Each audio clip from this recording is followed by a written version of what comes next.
Ay nako, nandito na naman kami ngayon sa may lugar na may taong nagasuot ng kanyang buta.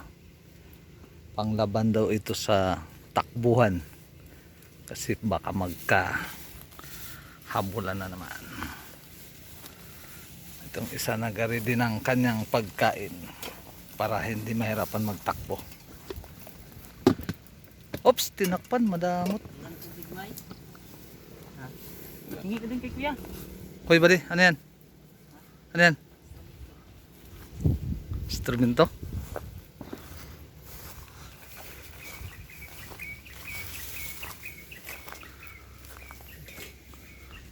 Parang malapit lang sa poultryhan itong ano natin ah.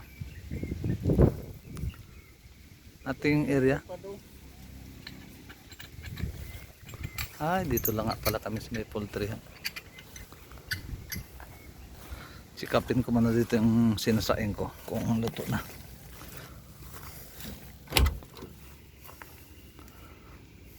Uy. Tapos na.